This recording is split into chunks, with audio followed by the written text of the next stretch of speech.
So as we've seen, the fall of communism in Poland, Czechoslovakia and Hungary took place relatively peacefully. The same, however, was not true of Romania. Romania, as we're going to see, there was actually a great deal of violence with the fall of communism in Romania in 1989, although it fell broadly at the same time as the other countries of Eastern Europe. So Romania had been ruled by Nicolae Ceausescu since 1965, and he had actually struck something of a semi-independent tone from the Soviet Union itself. So Romania was never fully under the control of the Soviet Union. Ceausescu himself, with the Romanian army being relatively large and powerful, had managed to maintain a certain amount of independence from the Soviet Union itself. For example, he was very critical of the decision of the Soviet Union to invade Czechoslovakia in 1968. He himself was pretty much a maniacal dictator, very corrupt, very convinced of his own kind of personal genius, often referred to himself as the genius of the Carpathians. The Carpathians are the main mountains in Eastern Europe. His wife was notorious for actually pretending she was a chemist, a chemical scientist, for going to conferences, delivering papers that were written by other people for her, and then refusing to take questions on them. They are also kind of notorious for living very, very lavish lives, while a lot of people in Romania suffered very badly. They travelled to Britain in the 1970s, where Ceausescu, for some reason, received a knighthood from Queen Elizabeth. And it became known that him and his wife actually stripped bare the kind of luxury suite they had been staying in while they were in London and took it all back to Romania. So in order to kind of maintain his own lavish lifestyle, he imposed very kind of strict restrictions upon Ukraine or upon Romanians, limiting the amount of food imports that could take place, exporting as much food from Romania as he could in order to kind of enrich himself, and generally ruling with a very harsh style. He had a secret police force called the Secretariat, the Securiat, which was almost 200,000 members, and they were kind of his personal bodyguard and used to suppress any kind of dissent against him. However, anti-government protests began to break out in late 1989. Originally, it was actually Hungarian, and there was an ethnic, there was a minority population of Hungarians living in Romania, who Ceausescu liked to blame for a lot of Hungary's problems. And when Hungarians began protesting Romanian rule in late 1989, Ceausescu ordered his soldiers to go in and essentially destroyed some Hungarian villages. But these Hungarians were joined by some regular Romanians, and a large anti-government protest broke out on December 17th. Ceausescu ordered the army to open fire, but actually most members of the army did not want to open fire. He then executed his own Minister for Defence and ordered the Securiat, that is the Romanian secret police, to open fire instead. And this essentially led to, over the next week or so, a kind of nasty conflict between the security forces and the ordinary soldiers of the Romanian army, who began defending the protesters. He organised a mass meeting in Bucharest, that is the capital of Romania. I think it was around December 20th. It was supposed to be a demonstration of support for him, but as he began giving a speech trying to blame the Hungarian minority for all of Romania's problems, he was booed by the crowd, and again violence broke out. And the Securiat forces, that is the secret police forces, began shooting at the soldiers and vice versa. Ceausescu kind of realised that things were now turning. He essentially had lost the support of the Romanian people. He tried to escape Romania on December 22nd with his wife, but he was captured. And then they were put on public trial on Christmas Day on television in Romania by a cabal of army officers, and were sentenced to death immediately, and were taken out the back of the building and shot dead. And the pictures of their frozen dead bodies were broadcast all around the world. About 1,000 people died in the violence in Romania. So unlike the other countries, the overthrow of communism in Romania was certainly not an exclusively peaceful affair.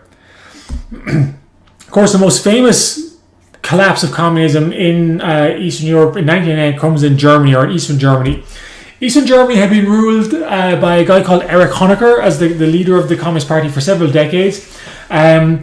As things began to change around Eastern Europe in 1989, a lot of Eastern Germans tried to flee to West Germany.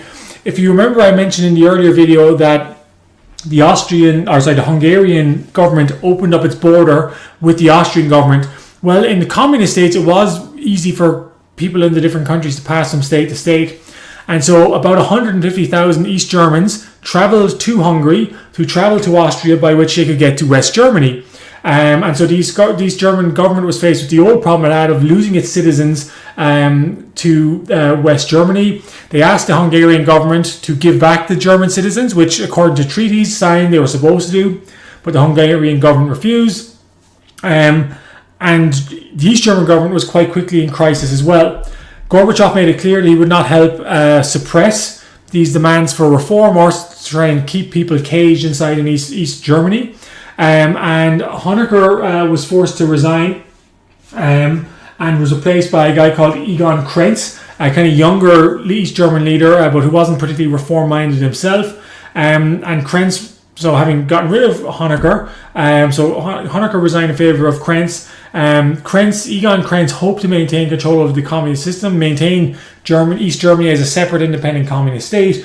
But the swell of change, especially as people became more and more aware of the changes that were taking place elsewhere in Eastern Europe, in many ways swept aside Krenz's government. In November 1989, Krenz announced that going forward, the East German government would not stop people trying to get to West Berlin. And that sparked wild celebrations on the wall of the Berlin Wall, and people began spontaneously tearing down the wall. I'll show you guys a video in a moment that'll give you a demonstration of what exactly happened.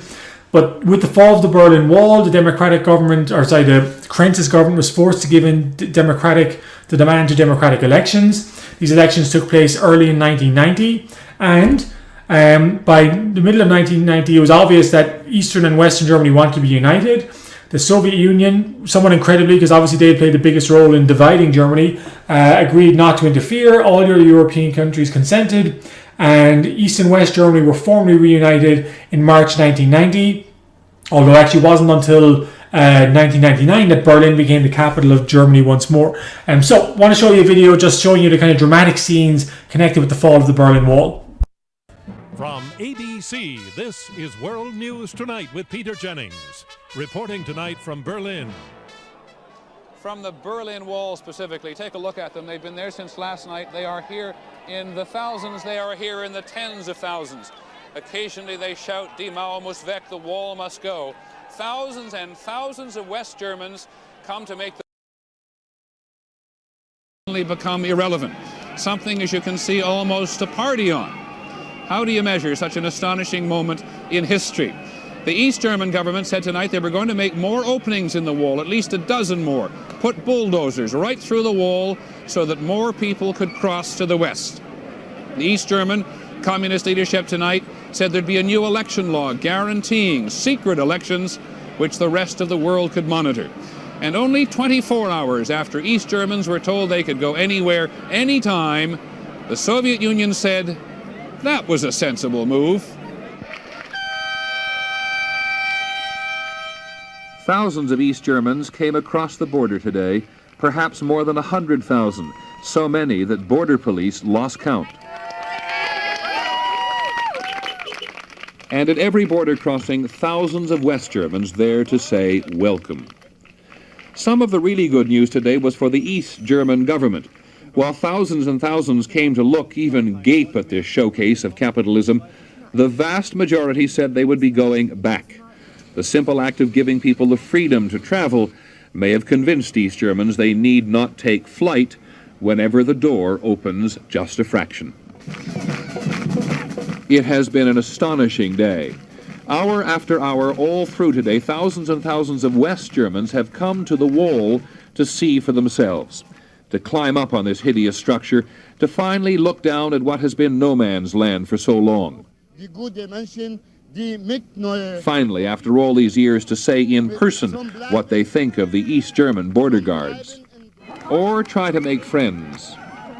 Suddenly, a flashback to what it was like for so long. A young man in the East makes a dash for the wall. They catch him and take him away. Presumably, he should have used a legal border crossing. Only a couple of years ago, he might have been shot.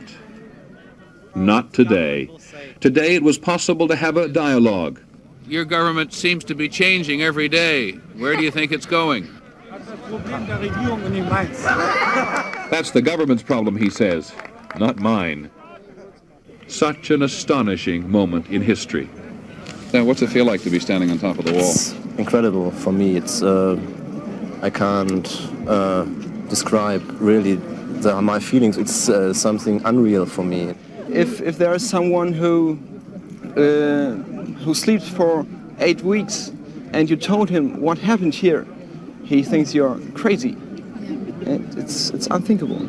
Unthinkable.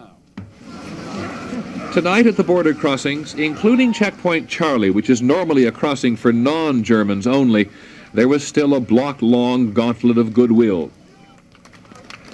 Here, as everywhere else, it is one breathtaking moment after another. The new arrivals in their tiny, smoke-belching cars were greeted like athletes, patted on the back and cheered forward, sometimes pushed forward. Many of the East Germans were stunned by it all. "I've been waiting 28 years for this," he told us. "Will you come permanently?" we asked. "How long will you stay?" "I haven't much money," he said, "but I'll stay till I run out of gas."